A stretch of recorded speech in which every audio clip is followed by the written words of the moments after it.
Baik. Assalamualaikum warahmatullahi wabarakatuh. Perkenalkan kami dari kelompok C2 yang beranggotakan saya sendiri Kurniawan Fiandani dengan NIM H1E025052.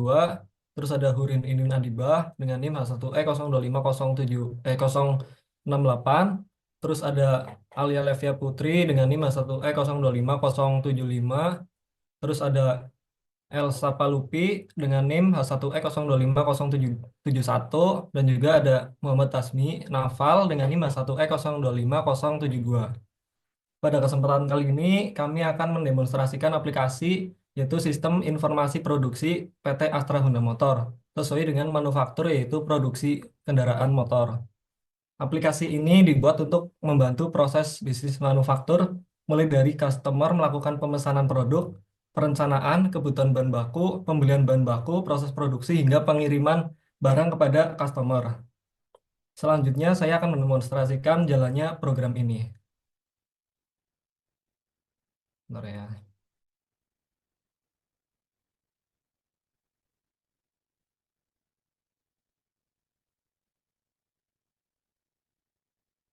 Saya langsung saja.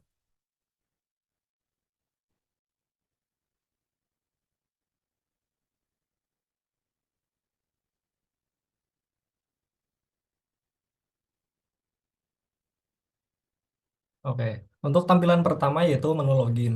Di sini user bisa input username dan juga password untuk login.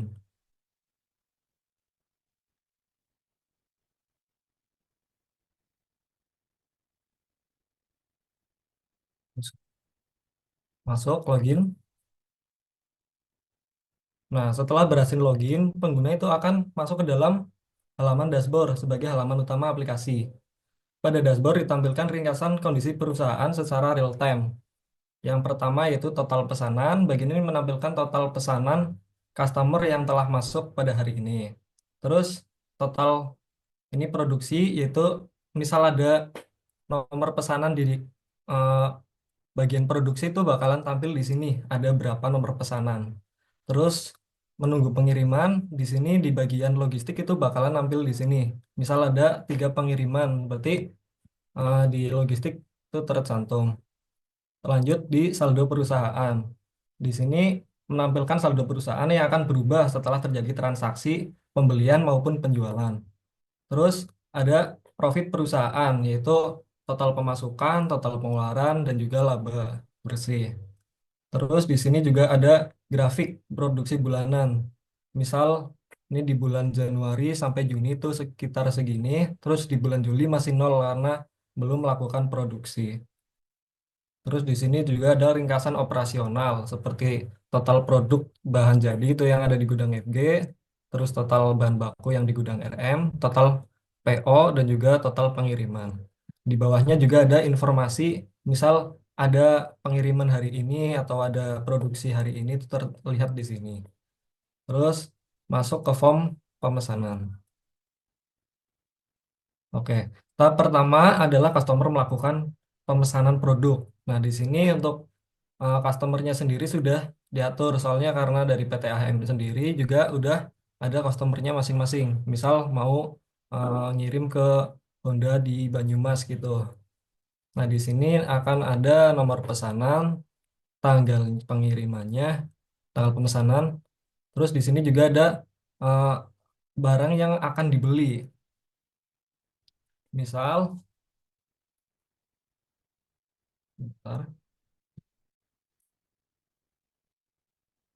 sama mau membeli Honda Beat sebanyak 1.500 unit.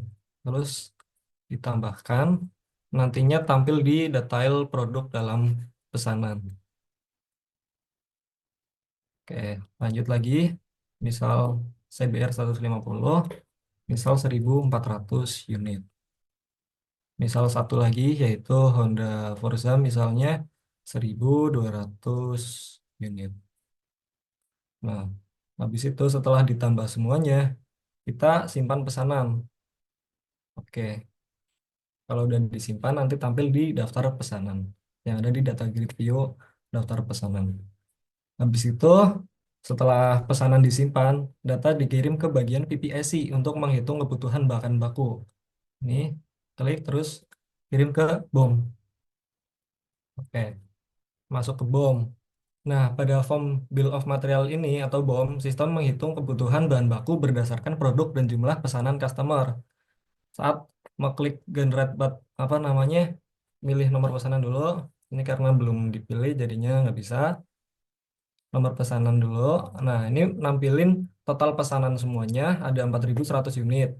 Nah, di sini ada jenis produknya tadi yaitu Honda Beat-nya 1.500, Honda CBR 150R-nya 1.400, Honda Forza 250-nya 1.200. Masing-masing di total hasilnya menjadi 4.100 unit. Terus klik Generate BOM. Oke. Nah, di sini nampilin bahan yang diperlukan untuk membuat motor tadi. Ini masing-masing motor di total ada segini.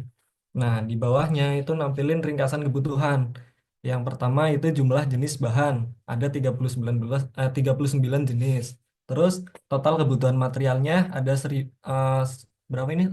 182.400 unit. Terus status ketersediaannya itu stoknya itu kurang. Berarti perlu melakukan purchasing karena di gudang bahan baku itu barangnya kurang yang buat produksi. Ntar ya. Langsung aja masuk ke gudang raw material. Nah, di sini nampilin statusnya, status dari stok bahannya ini kurang atau tidak. Nah, di sini kan stok saat ini 800 nih, misal di eh, rangka Matic gitu ya. Padahal safety stoknya itu 150 dan kebutuhan dari BOM itu 2.700. Berarti kan harus eh, kira-kira itu purchasing sekitar 1.000 berapa gitu ya. Nah, itu nanti bisa dihitung di purchasing. Kita langsung aja ke purchasing. Nah, di bagian purchasing ini untuk melakukan pembelian bahan baku yang kurang tadi. Saat klik buat PO, nah ini bakalan nampilin. Nah, ini kan berarti rangka metiknya itu harus beli 2.050 unit gitu. Nah, setelah masuk ke sini, lanjut dibayar. Karena di sini statusnya kan belum dibayar. Bayar dulu. Oke, nah di sini juga saldo perusahaannya itu ngurang karena buat purchasing itu totalnya berapa tadi tampil juga di dashboard kok. Nih, pengeluaran 85 M gitu ya, itu buat purchasing. Nah, setelah dibayar, diterima PO. Kalau nggak diterima PO di gudang bahan baku itu masih statusnya kurang dan belum masuk di barang masuk yang ada di gudang RM. Nah, berarti harus diterima dulu. Oke, kalau udah diterima, cek lagi di gudang RM dong. Cek, nah statusnya udah aman. Setelah pembelian berhasil dilakukan itu bakalan aman kayak gini. Nah, di sini juga stok barang yang masuk itu tampil di sini. Di dashboard juga harusnya bertambah nih kan. Total bahan bakunya itu bertambah, terus total pengeluarannya tadi segini. Nah, di sini sedang produksinya itu nggak di angka satu karena tadi si barang yang dipesan itu udah bisa diproduksi dan nomor pesanannya itu ada satu. Berarti langsung aja kita ke produksi. Nah, di produksi ini, di bagian data produksi itu ada nomor produksi, terus tanggal, nomor pesanan, jumlah unit, tipe motor, terus juga stok bahan baku yang ada di gudang RM tadi, cukup atau tidak. Oke, karena bahan bakunya sudah tersedia, proses produksi itu dapat dimulai. Kita langsung aja. Nah, di sini, di stok bahan jadi itu di gudang FG berarti kan ya. Di sini tuh ada stok saat ini, terus perlu produksinya berapa dan statusnya itu di sini masih perlu produksi karena di gudang itu kurang. Cek dulu aja. Ini tadi motor berarti entar ya. Honda Beat dan CBR 150R yang kurang. Nah, di sini Honda Beat itu cuma stok FG-nya itu 180 dan safety stoknya itu 80. Jadinya perlu memproduksi 100 unit. Dan tadi yang satunya sama aja. Kita langsung aja. Oke. Honda Beat, hitung bahannya. Di sini kebutuhan 1.400 unit. Padahal tadi kan pesannya 1.500 ya. Karena di stok saat ini di gudangnya udah ada 100, jadi cuma produksi 1.400. Kita langsung aja klik mulai produksi. Oke. Nah, setelah mulai produksi, ini perlu produksinya nol. Terus lanjut, motor kedua yaitu CBR 150R.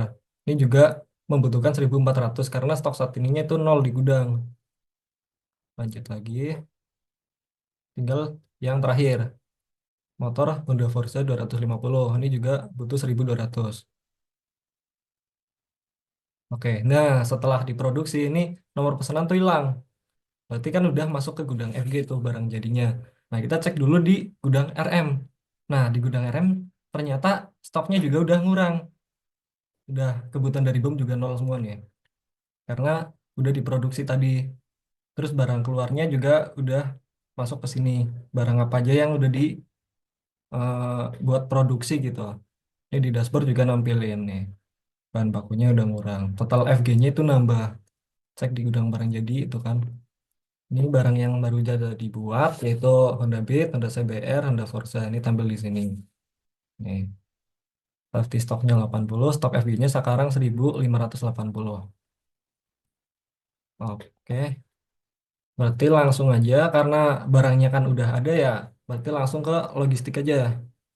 Nah, di logistik ini yaitu untuk pengiriman barang kepada customer atau dealer tadi. Di sini kita bisa memilih nomor pesanannya. Ini bakalan nampilin nomor surat jalan, tanggal pengirimannya, terus nomor pesanan yang tadi dipesan, alamat penerimanya, ini otomatis ya. Terus biaya pengirimannya itu ada segini sekitar 1.500.000. Terus milih driver. Drivernya misal si Eko. Terus simpan dulu. Oke, disimpan. Nah, di sini statusnya itu ada status siap kirim.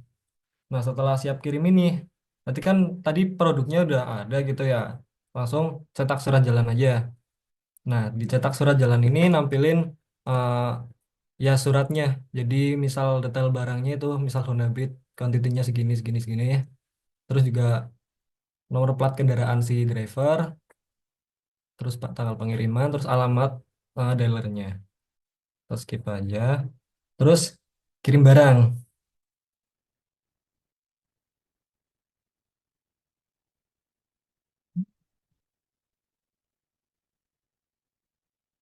Oke, pengiriman selesai. Kita cek di gudang barang jadi. Apakah barangnya udah keluar dari gudang atau belum? Nah, ternyata udah. Nih, 1.500-nya udah itu udah ngurang. Honda CBR 150-nya 1.400, Honda Forza 1.200. Safety stoknya 80, stok saat ini stok FG-nya juga 80. Jadi nyesain buat safety stock gitu. Total stok barang jadinya tinggal 950. Bisa aja dicek di dashboard. Nah, di dashboard ini juga kelihatan nih total pemasukan tadi yaitu penjualan ke dealer udah masuk ke sini, terus dikurangi total pengeluarannya. Nah, laba bersihnya tuh segini ditambahkan ke saldo perusahaan. Terus total produk FG-nya itu barang jadinya sisa segini 950. Terus total bahan bakunya juga udah berkurang. Total purchasing ordernya yang tadi itu ke input di sini. Total pengirimannya udah 3 yang tadinya 2. Nah, di sini juga nampilin ada satu pengiriman. Nah, di grafik juga berubah yang tadinya nol karena udah memproduksi tadi sekitar 4.000 unit gitu, tampil di sini. Oke.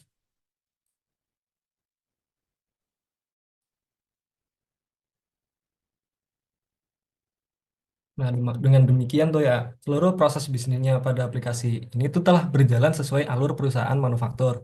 Dimulai dari customer melakukan pemesanan, perhitungan kebutuhan bahan baku, melalui bill of material, pengecekan stok gudang raw material, pembelian bahan baku melalui purchasing, proses produksi, penyimpanan hasil produksi di gudang barang jadi, hingga pengiriman kepada customer. Nah, selanjutnya presentasi itu akan dilanjutkan oleh rekan saya untuk menjelaskan implementasi kode program serta konsep OOP yang digunakan pada aplikasi ini.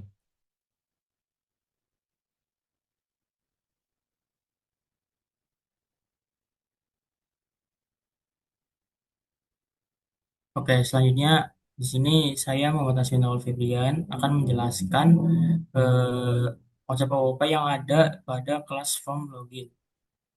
Bisa dibuka form loginnya. Oke, di sini pada kelas form login itu diberi nama form login. Gimana kegunaannya itu untuk menampilkan halaman login. Setelah menerima input username, password, dan hak akses. Selanjutnya ada method atau function yang bisa dibuka codingannya.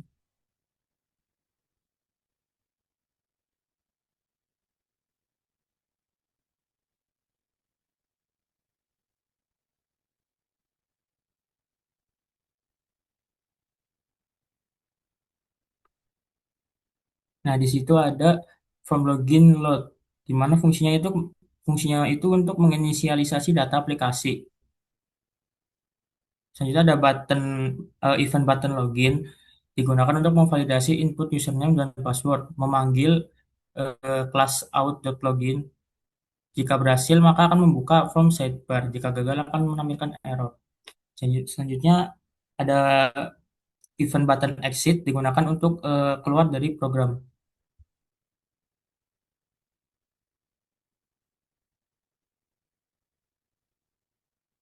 Selanjutnya pilar OOP yang digunakan adalah kelas abstrak, yaitu pada ada di line 17 if class out login. Semua proses seperti mencari user, cocokkan username, cocokkan password, mengecek role, menyimpan action berada di class out. Saja ada enkapsulasi di private username.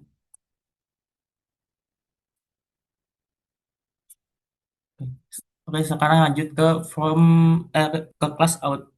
Yaitu di class out ini digunakan untuk eh, menampilkan daftar hak akses, memvalidasi username, password, dan hak akses, menyimpan data pengguna yang berhasil login ke class session, menghapus data session dan saat logout. Konsep OOP yang digunakan class out ini yaitu pada enkapsulasi eh pada abstraksi, yaitu pada public share function login. Ada nggak? Ini yang line 19 sama line 7. Selanjutnya metode yang digunakan yaitu public share function hak akses, yaitu mengembalikan daftar hak akses dan menampilkan data pada combo box from login.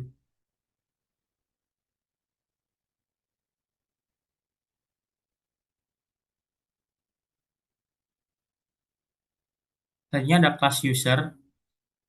Nama class user ini diberi nama class user.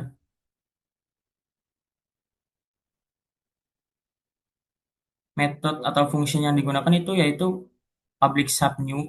Contohnya itu dim user as new plus user. Jadi ada konstruktor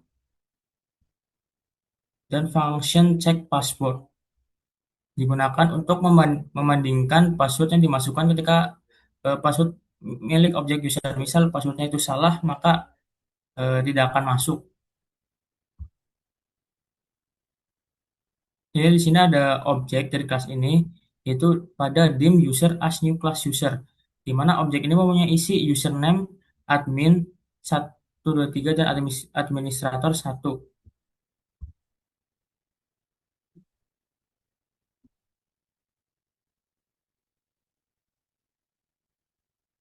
Jadi pilar OOP yang digunakan kelas ini adalah menerapkan enkapsulasi.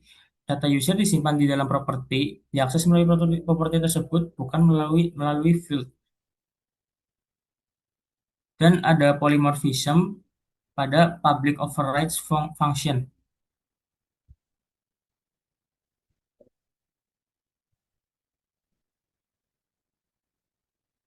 Selanjutnya ada form dashboard, bisa dibuka.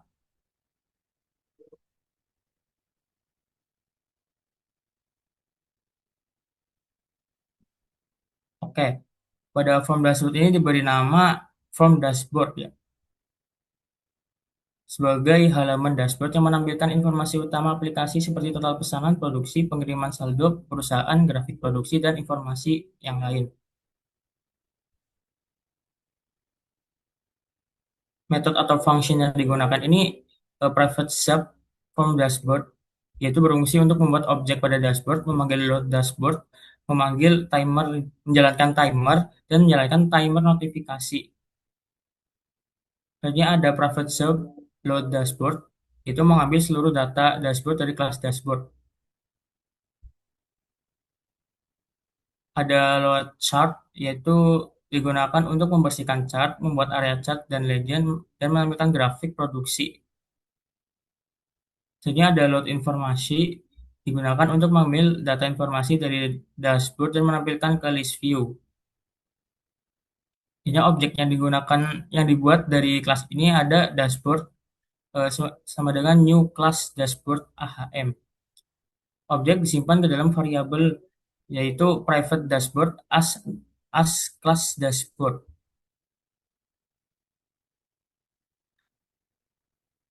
Di sini juga ada pemanggilan metode yang lain seperti dashboard titik get total pesanan, dashboard titik get chart produksi, dan yang lainnya. Selanjutnya pilar OOP yang digunakan yang pertama itu ada polymorphism pada private dashboard as class dashboard dan dashboard yang eh, sama dengan new class dashboard. Jadi ada inherits yang dibuat dari kelas dashboard AHM yang merupakan turunan dari kelas dashboard.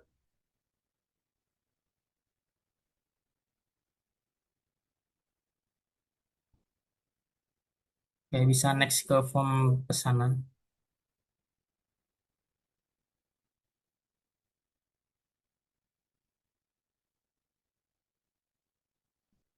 Kayak kalau selanjutnya ada form pemesanan, di mana pemesanan ini diberi nama public class form pemesanan. Digunakan untuk menambah produk pesanan, menyimpan pesanan, mengubah pesanan, menghapus pesanan, dan mengirimkan pesanan ke BOM.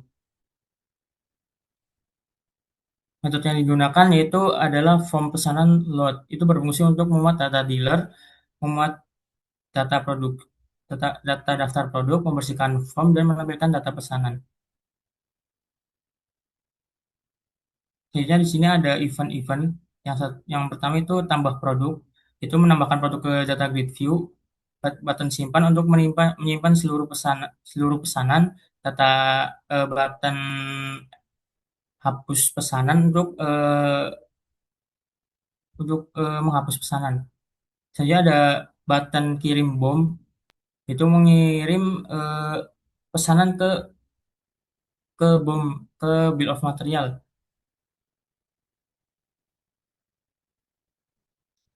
Sehingga di sini ada kelas yang dipanggil, yaitu ada kelas produk yang dipanggil pada kelas produk daftar get produk. Selanjutnya ada pilar OOP, yaitu yang pertama itu ada abstraksi, yaitu pada kelas pesanan simpan pesanan dan kelas pesanan update pesanan, kelas pesanan generate nomor pesanan, dan kelas pesanan titik kirim ke bom. Jadi ada kelas enkapsulasi, contohnya menggunakan objek dim product as, as kelas produk. Kemudian produk titik nama produk, produk titik harga.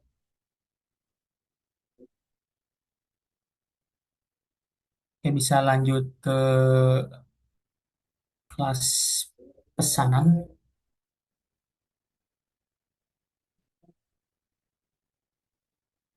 Ini kelas pesanan ya. Biasanya ada kelas pesanan yaitu diberi nama kelas pesanan yaitu turunan dari sebagai induk dari kelas dokumen. Kelas pesanan digunakan untuk mengelola seluruh proses pesanan, membuat nomor pesanan, menyimpan pesanan, mengubah pesanan.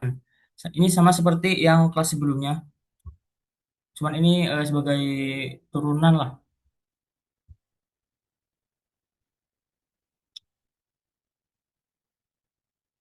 Metode yang digunakan ini generate nomor pesanan, itu public share function generate nomor pesanan, simpan pesanan, dan update pesanan.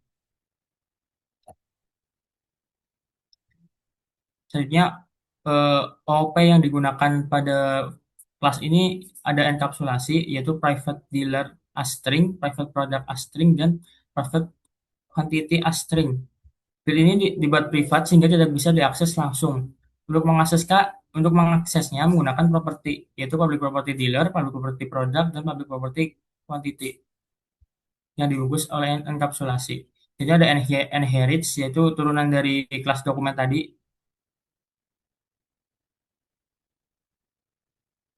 dan ada polymorphism terdapat pada public overrides function get jenis dokumen.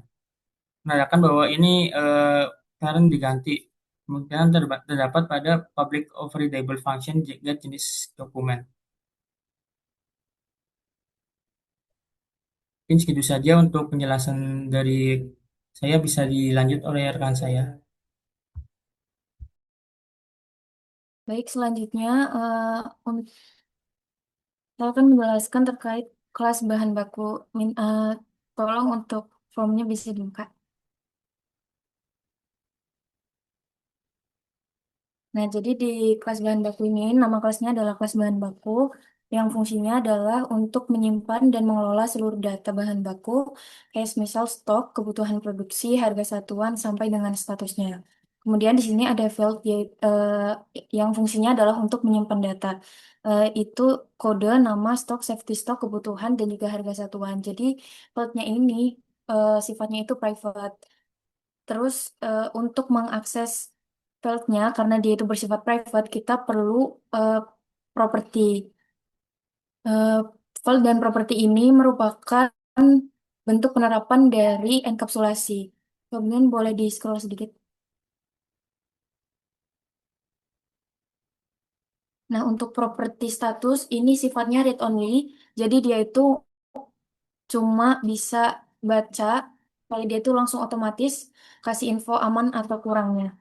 Kemudian selanjutnya itu di kelas ini ada metode, yaitu metode tambah stok, terus ada metode kurangi stok, kemudian ada function check stok, function perlu restock, kemudian ada metode tambah kebutuhan, riset kebutuhan, terus ada function status gudang, cari bahan, kemudian bisa scroll, ada function get daftar bahan, terus get jumlah bahan, get total stock, get bahan kurang, get status, dan juga get status gudang. Kemudian yang selanjutnya bisa eh, form BOM.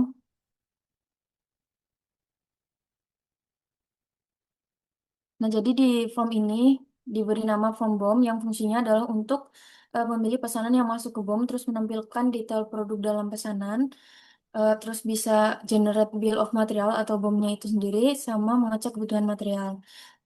Nah, di sini private form BOM load itu fungsinya adalah ketika form ini dibuka, set itu langsung otomatis nge-set tanggal hari ini, kemudian dia itu load data pesanan ke combo box sama reset reset form.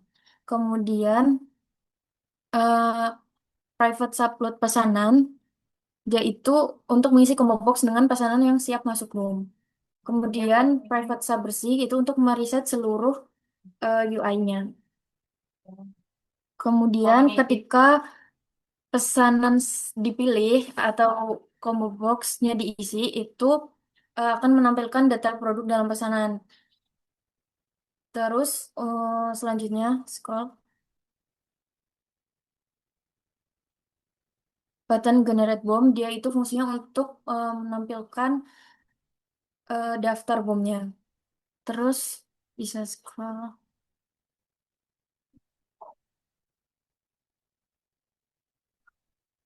Oh, balik ke yang generate BOM. Nah, jadi di generate BOM itu ada dim dts data tabel kelas BOM.generate BOM pesanan. Jadi ini tuh eh, merupakan konsep abstraction. Jadi from itu nggak tahu cara ngitung BOM. Jadi dia tuh cuma panggil metodenya aja. Kemudian terus di situ juga ada button check stock yang fungsinya untuk mengecek stok dan juga button bersih klik. Terus selanjutnya untuk kelas BOM.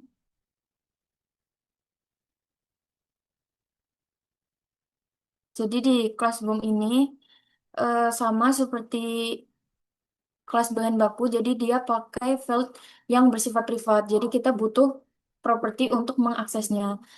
Nah, ini adalah penerapan dari enkapsulasi. Jadi di sini ada public property kode produk, public property nama produk, kode bahan, kemudian nama bahan, kebutuhan per unit.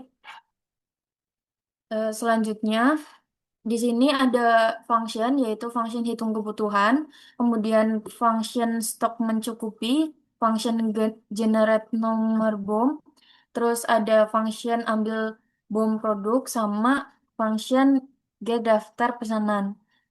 Terus ada function cari pesanan BOM, cek stok bahan, cek stok bahan, kemudian hitung total material.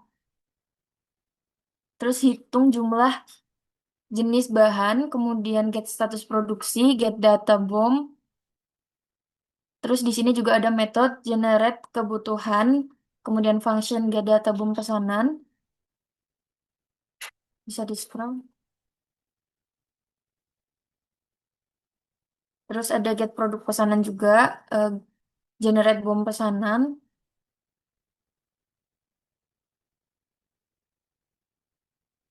Kemudian hitung total material pesanan, hitung jumlah jenis pesanan.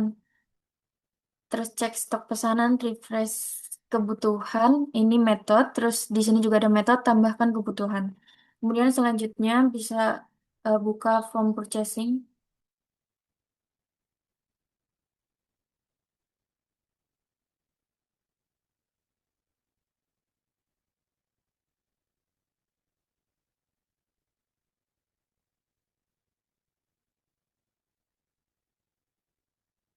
Nah, untuk di form purchasing ini fungsinya adalah untuk mengelola proses pembelian bahan baku. Jadi nanti dia menampilkan kebutuhan dari BOM-nya itu, terus membuat PO, sama melakukan pembayaran PO, terus menerima barang dari supplier.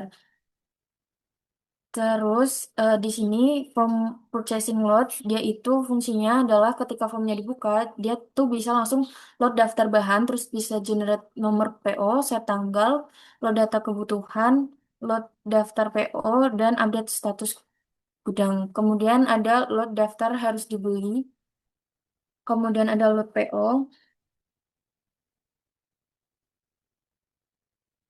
terus di situ juga ada private set CMB barang selected index dia itu ketika jadi ketika barangnya dia tuh dipilih, itu bisa langsung ambil kode bahan, terus cari supplier otomatis juga, sama cek status stok bahan.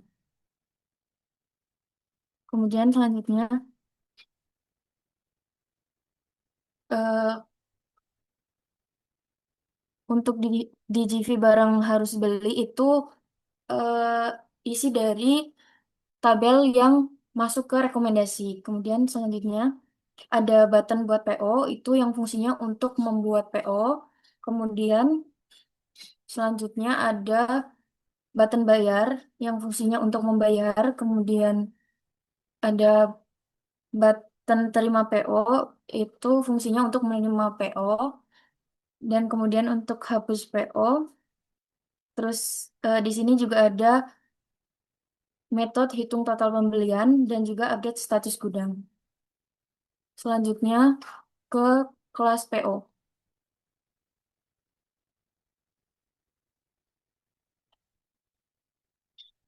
Nah, jadi nama kelasnya adalah kelas PO dan di sini ada konsep OOP yaitu inheritance yang ditandai dengan ada kalimat inherits kelas dokumen. Nah, di sini juga menggunakan menggunakan konsep enkapsulasi yaitu private supplier string dan eh, sampai dengan private total harga yang mengaksesnya itu menggunakan properti. Lanjut. Jadi ini properti untuk mengakses dari sifat yang sifatnya private tadi. Ada public property supplier, kode bahan, nama bahan, quantity, dan harga satuan. Kemudian di sini next scroll lagi. Nah, kemudian di sini juga ada function yaitu function generate nomor PO, terus ada get daftar PO, cari PO, terus ada juga tambah PO, kemudian buat PO otomatis, kemudian bayar PO, Get daftar purchasing,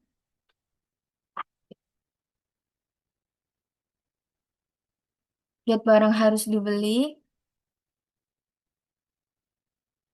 ambil data bahan, kemudian proses pembelian, hitung total pembelian, get daftar purchasing, cari kode bahan dari combo, kemudian get supplier bahan. Nah, di sini juga ada konsep polymorphism yang ditandai dengan public overrides function get jenis dokumen. Selanjutnya ke kelas barang masuk.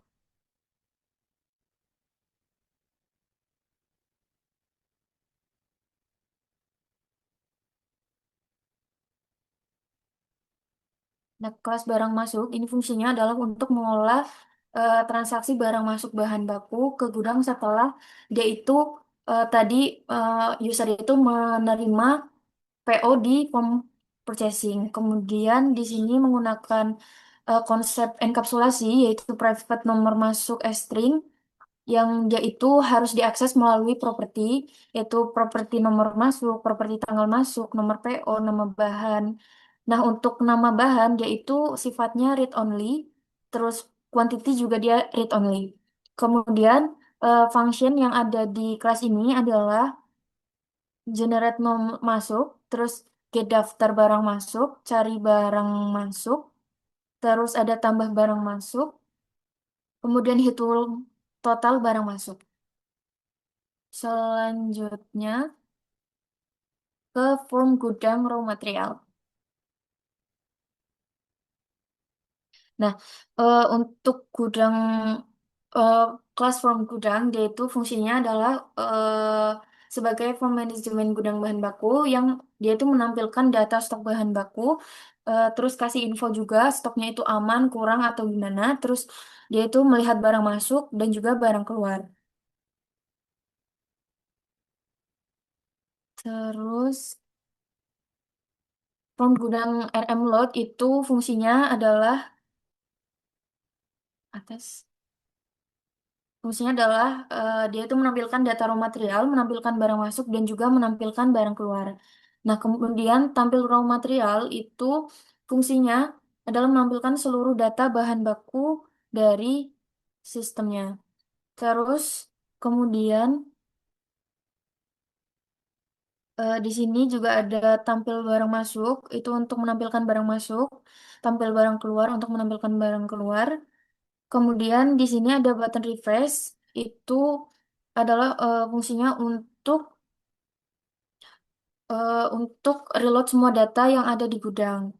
Kemudian selanjutnya public sub refresh data dia itu untuk menampilkan raw material, terus tampilkan barang masuk, juga tampilkan barang keluar yang infonya itu paling baru. Kemudian selanjutnya kelas barang keluar.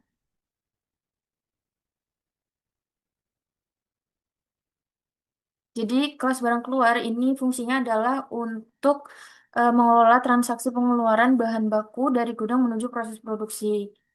Jadi kelas ini itu fungsinya untuk mencatat data barang keluar, mengurangi stok bahan baku, terus dia itu juga membuat nomor transaksi barang keluar, menyimpan riwayat pengeluaran bahan, juga menghubungkan proses produksi dengan menggunakan material berdasarkan BOM.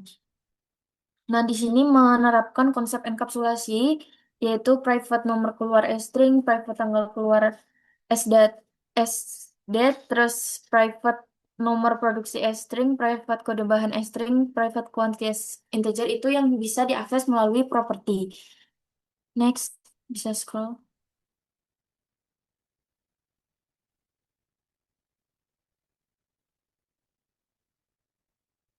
Kemudian function yang ada di kelas ini itu ada function generate nom keluar, get daftar barang keluar, cari barang keluar, kemudian ada tambah barang keluar, kemudian tambah produksi,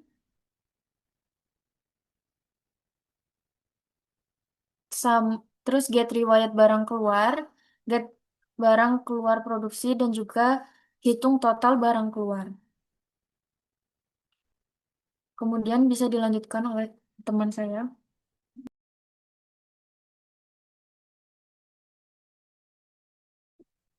Oke, selanjutnya untuk form produksi. Jadi form produksi ini berfungsi sebagai ketika user itu mau melihat daftar pesanan atau produk yang siap diproduksi, kemudian menjalankan proses produksi berdasarkan data dari form tersebut. Jadi di sini ada private sub from produksi load. Jadi saat from produksi dibuka, sistem mengambil seluruh data pesanan yang sudah memiliki bahan baku yang cukup untuk diproduksi dan data tersebut kemudian ditampilkan ke data grid view. Oke, untuk metode seperti load data dan refresh grid ini digunakan untuk mengambil data produksi dari kelas produksi, kemudian menampilkannya pada form. Di sini juga ada BTN produksi, klik, BTN simpan klik, kelas produksi, proses produksi.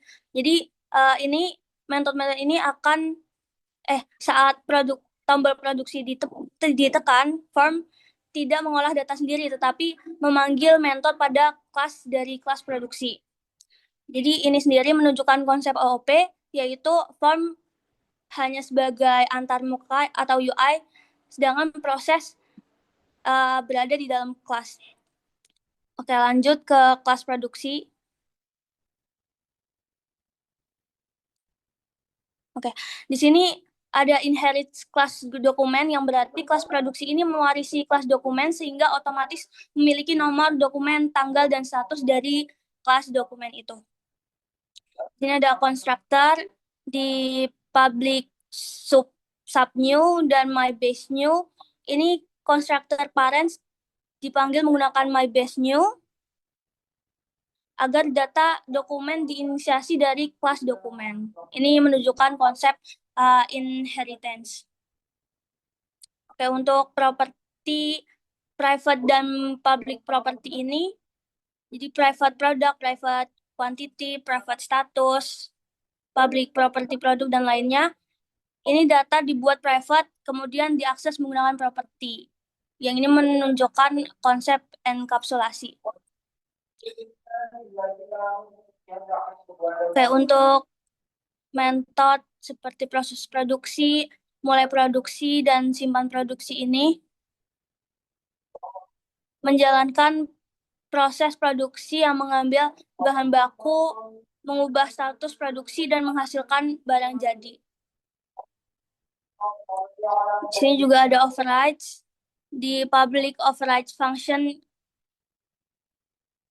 get jenis dokumen.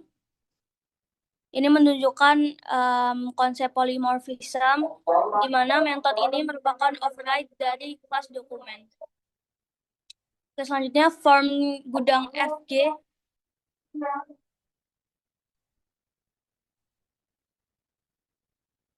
Lanjut ke form gudang FG.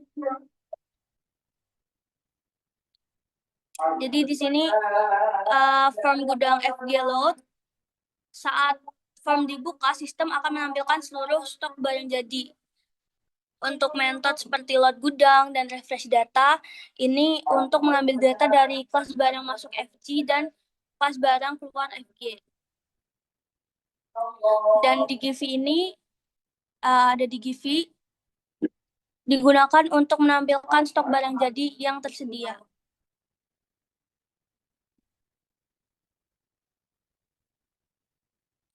Kita lanjut ke barang kelas masuk FG.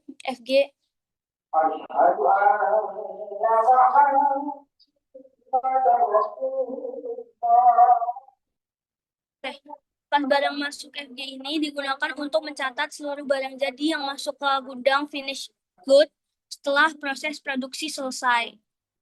Di metode seperti tambahkan stok dan barang masuk, ini akan menambah stok barang jadi. Untuk di sini juga ada konsep enkapsulasi, di mana ada private dan public property.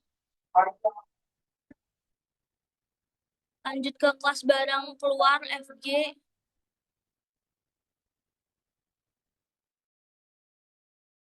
Untuk kelas barang keluar FG ini digunakan ketika barang jadi dikirim ke customer. Jadi metode kurangi stok dan barang keluar, dan lainnya ini akan mengurangi stok barang jadi ketika proses pengiriman. Dan juga ini ada konsep enkapsulasi di mana ada private dan public property. Oke, mungkin bisa dilanjutkan oleh Levi. Lanjut ke form logistik. Nah, di sini form logistik itu digunakan untuk mengambil sama menampilkan data barang yang siap dikirim. Nah, OOP-nya itu abstraksi yang dimana form ini cuma buat sebagai tampilan user interface-nya aja dan pengambilan data. Terus buat pengambilan data itu seperti kayak yang private sub, logistik form load itu tuh ngambil dari load pesanan, driver, bersih, dan tampil data dan lain-lainnya. Terus eh, load, terus button kirim klik itu bergunanya digunakan untuk proses pengiriman. Jadi form tuh nanti bakal ngambil metode di kelas pengiriman dan ini merupakan OOP enkapsulasi. Lanjut aja ke form surat jalan.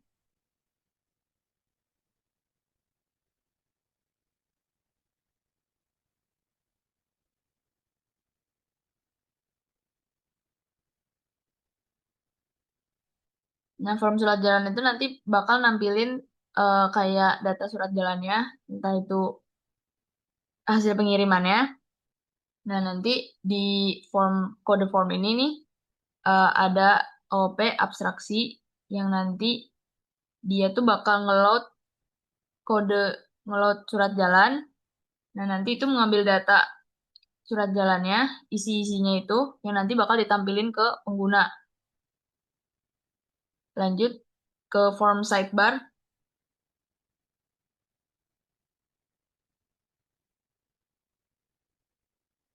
Nah, di sini sidebar tuh fungsinya kayak home-nya buat pindah ke form lain. Jadi bakal ada tombol-tombol itu. Lanjut ke kelas pengiriman.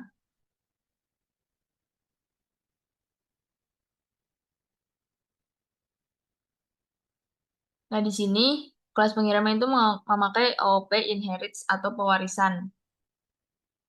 Yang dilihat dari inherit class dokumen, nanti itu bakal mewarisi ada nomor pesanan dan lain-lain. Nah, itu juga bakal ada OOP enkapsulasi dilihat dari public property, entah itu produk, quantity, dan lain-lain.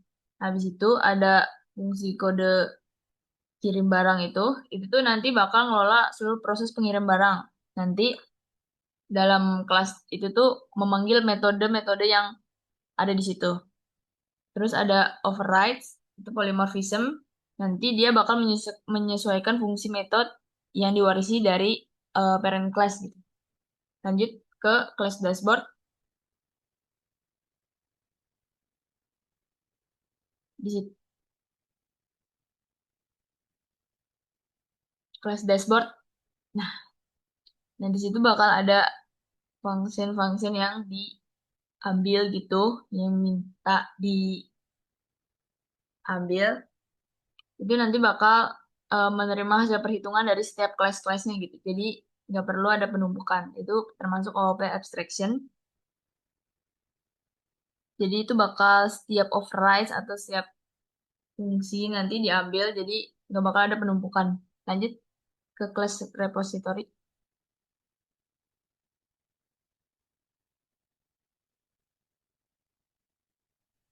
Di sini juga nggak jauh-jauh sama. Dia itu menyimpan semua datanya.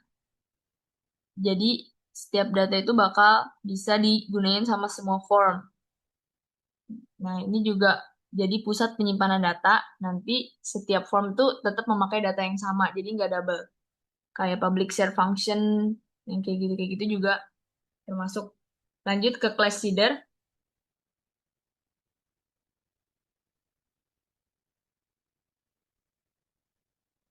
Ini juga sama, menyimpan objek, membuat sama menyimpan objek yang nanti bakal eh, dipakai sama form-form yang lain. Jadi OOP yang dipakai itu ada polymorphism, ada abstraksi. Lanjut ke class helper.